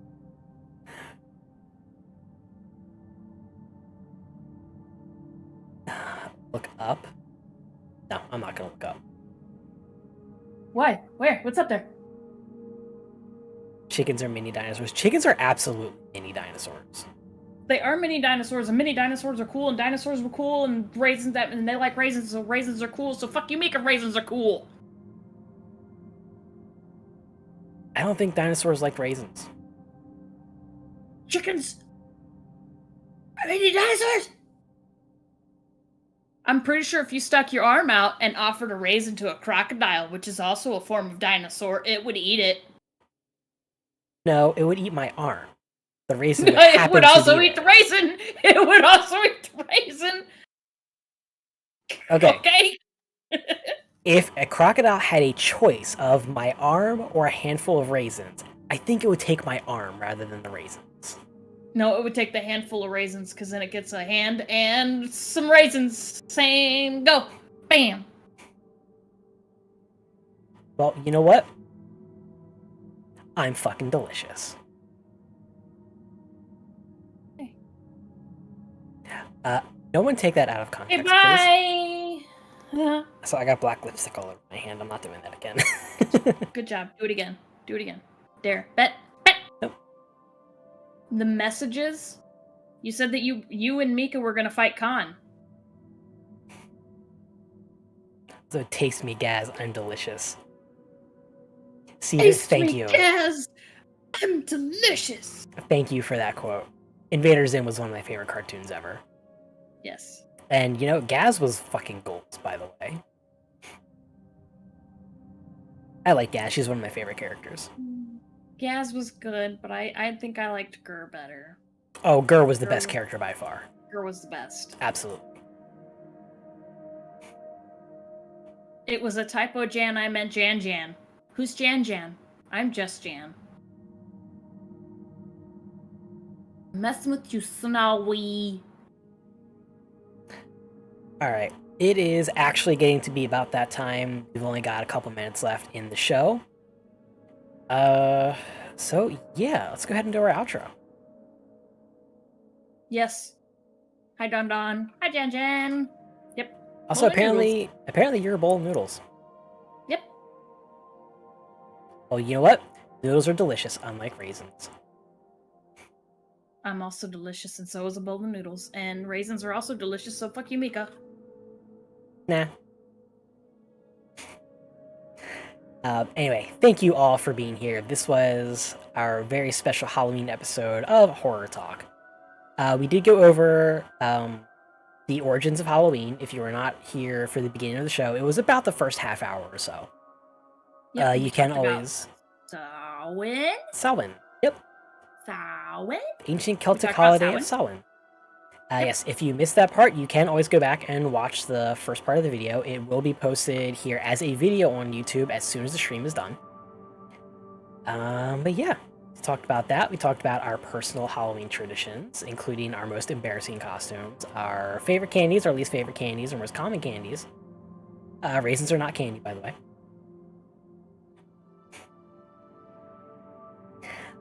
But yes, if you like the episode, if you like the show, we do this every 2 weeks here on YouTube. We will be back on, what's the next one? That one day that happens to be in the month of November, because this is the end of October, so it will be November 7th. Actually, fun fact, that's the first day I start my new job. So yeah, that's gonna be a busy day for me. Gonna be busy. But yes, we will be back on November 7th with another episode of Horror Talk. And as always, I'm ShinyMikablu. I am primarily a horror streamer over on Twitch. I do a lot of indie horror games. I go live every Sunday at 8 p.m. Eastern. So yeah, come by and check it out. And I'm Jan. Just another person who thinks raisins are nature's candy. I will strongly disagree with you on that, but okay, to each their own. Thank you everyone for hanging out here in chat. Thank you for all the good conversation. It has been absolutely amazing. We do shows like this for you, so please come back for the next episode. Mika, you are now a busy shrimpy. Are you guys busy? They said yes. You got busy boobies for Halloween. Ooh. I should put, I should have dressed them up and as like little ghosts and just put like the white paint and then like the eyes. They could be my boobies. Did you see the thing that like started, I think it was a couple years ago or last year, I don't fucking know, but where they were cutting out around the boob for Christmas and putting a reindeer nose right over the nipple or whatever? Yep. I remember that. Should do that for boobies. I would, My except, God, I can't really do that for mine. Busy. What a Snowy, typo. you need to go lay down. You need to go lay down. Honey.